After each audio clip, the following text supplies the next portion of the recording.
We have the Pittsburgh Steelers taking on the San Francisco 49ers in Pittsburgh. This is your Week 1 2023 prediction and preview video. Hit the subscribe button if you're new. Also hit the like button. This right here is going to be a very physical football game. I do want to get this disclaimer out here first. As I record this video right now, there are contract negotiations going on between Nick Bosa and the San Francisco 49ers. Right now, he is not scheduled to play in this game.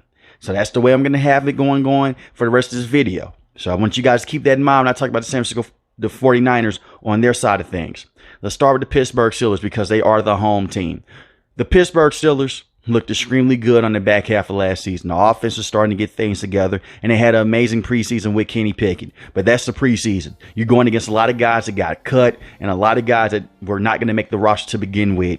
Kenny Pickett has to come out, take care of the football. Matt Canada has to play this game extremely close, and he has to cause his game at certain times and be aggressive as well. In other situations, they have to get Kenny Pickett comfortable. Those are the keys of victory with the Pittsburgh Steelers, and to run the football with Najee Harris and Jalen Warren. I want to start off with the offensive line. This is a brand new offensive line group. You're bringing in a rookie and Broderick Jones at left tackle position against a very good front in the San Francisco 49ers. You have Big Chucks at the right tackle position. You have James Daniels, who was on this team last season with Big Chucks, who is the right guard. Mason Cole at the center position, who was a center last season. And you're bringing in Isaac as well, who is a brand new guard on this team from the Philadelphia Eagles. So obviously the Pittsburgh Steelers want to win in the trenches, and they want to play physical football. You know the Mike Tomlin philosophy: run the football, try to stop the run. They're going to have to run the football with Najee Harris and also get some quick plays from Jalen Warren as well. Expect for them to use these running backs a lot in this game to take pressure off Kenny Pickett and try to work on some play action. But these wide receivers, they can carry the load.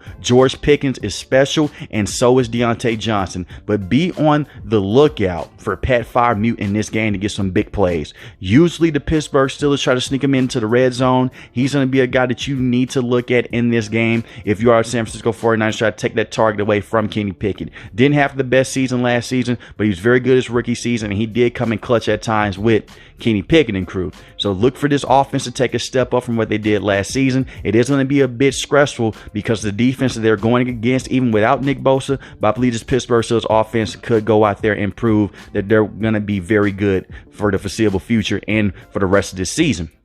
Also look out for the veteran Allen Robinson II, who is a good veteran to have. I don't expect him to come out and be a 100-yard wide receiver in this game, but he can come out and be a very good target for Kenny Pickett to rely on to be a very good veteran presence. And another guy to be on the lookout for is Calvin Austin III. Calvin Austin III will come in and he can blow up the entire game plan. He's a guy that has a lot of speed. He can get deep, and he can open up plays underneath for guys like George Pickens and Deontay Johnson as well. Now, when I look at the Pittsburgh Steelers defense, this is where they're going to make most of their noise. This defense is very good. Last season, they missed TJ Watt for the majority of the season, but I saw this same defense go out against the Cincinnati Bengals last season, the first game, and they single-handedly took over that game. They went out and they won that game based off their front seven alone. You have TJ Watt and Alex Highsmith. Alex Highsmith last season had 14.5 sacks with TJ Watt missing some of the action. With TJ Watt coming back, you have to be able to be on the lookout for both of these guys because they can create pressure off of both edges, and they will cause hell for Brock Purdy if they do not get those things situated. When I talk about the San Francisco 49ers, I do believe they have a very good tackle that can take care of that problem. But I still want to focus on the Pittsburgh Steelers for a second. I really do believe that you have to put these linebackers to the test. You have to come out and see if guys like Cole Holcomb and Landon Roberts can stay true to themselves and be those very good veteran linebackers that you need them to be in the middle of the field. They have to be able to cover in space, and they have to get things going as well. But the secondary of the Pittsburgh Steelers also going to be very interesting as well. You're bringing in some new guys. You have Joey Porter, who is a very good corner that they selected in the top of the second round. I believe that he's going to get a lot of plays in this game. I also see Patrick Peterson. This is the type of corner that you need for this game. A veteran presence that could come in, had a good season last season with Minnesota Vikings, and they do not want to test this man over and over again because he will make you pay. He had 5 interceptions last season, and you also have Levi Wallace, who is a good number 3 corner. And then you look at the safeties. They have one of the best safeties in the game in Micah Fitzpatrick. So the Pittsburgh Steelers defense can turn this game on their head. Keys of victory for their defense: pressure Brock Purdy as much as possible. Try to make him get a lot of mistakes going early and try to stop the run San Francisco 49ers. Now let's talk about the 49ers. This team is loaded. The Pittsburgh Steelers have a very good defense. like I mentioned. They have playmakers all over the field. It's almost unfair. From George Kittle, one of the best tight ends in the game. Deebo Samuel, who was a running back slash wide receiver, really wide receiver slash running back. But he can play some running back for you. Christian McCaffrey, who's a running back, also can play some wide receiver as well. They have weapons galore on this team. Brandon Ayuk, who was a 1,000-yard wide receiver last season. And you also have Brock Purdy, who has not lost a game when he's fully healthy. I understand against the Philadelphia Eagles, he got knocked out the game. They lost that game. But before then, they were undefeated with Brock Purdy. They have to go out, run the football, and that is something that Kyle Shanahan is great at. It seems like no matter who the running back is, they're going to find a way to run the football. And you have one of the best running backs in the game, and Christian McCaffrey, and you have Elijah Mitchell as well. Try to get these Pittsburgh Steelers linebackers out in space. Whether it's getting Christian McCaffrey out the backfield in one-on-one situations with those linebackers, and also putting George Kittle out there as well. Try to put the ball in the hands of these playmakers and make Brock Purdy's life very easy. And also take some deep shots as well to guys like Brandon Ayuk and try to test the secondary of the Pittsburgh Steelers. Don't test Micah Fitzpatrick too much, but also try to pick on the rookie corner Joey Porter Jr. to see if he is legit or not.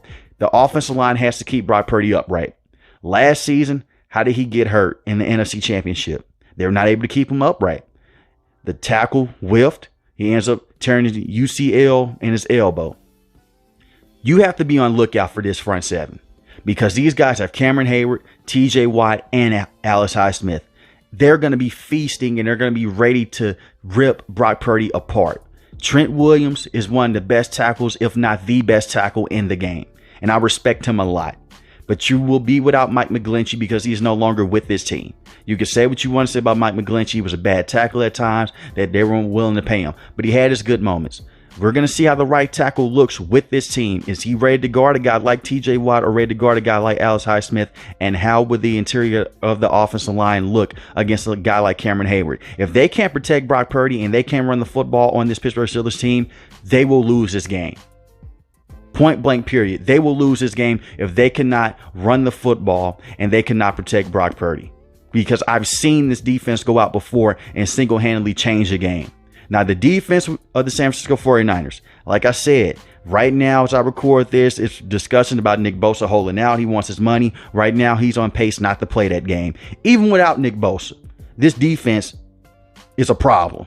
Drake Jackson from last season is a very good pass rusher. He was a rookie last season. He's going to take a step up. And you have a brand new defensive coordinator in Steve Wilks, who is one of the best defensive minds in the game. Javon Hargrave, former Pittsburgh Steeler, former Philadelphia Eagle. This guy can push the pocket like it's no tomorrow. He's going to be giving Mason Cole and crew a lot of problems if they cannot stop him early in this game. He's a game wrecker. And Eric Armstead is a very good defensive lineman to have next to him. So I do believe even without Nick Bosa, they can cause some problems to the Pittsburgh Steelers offensive line. You also have one of the best linebacking duos in the NFL in Dre Greenlaw with Fred Warner. And Fred Warner, in my opinion, is the best middle linebacker in football. And the secondary with the San Francisco 49ers, oh, they are very good. Be on lookout for Jair Brown, a rookie. But he's a guy that the San Francisco 49ers have a lot of faith in, and they do believe that he will be a star in that secondary. I think that the Pittsburgh Steelers have all the makings of coming out here at home, trying to upset this team. They are in Pittsburgh. It's going to be crazy with the terrible towels,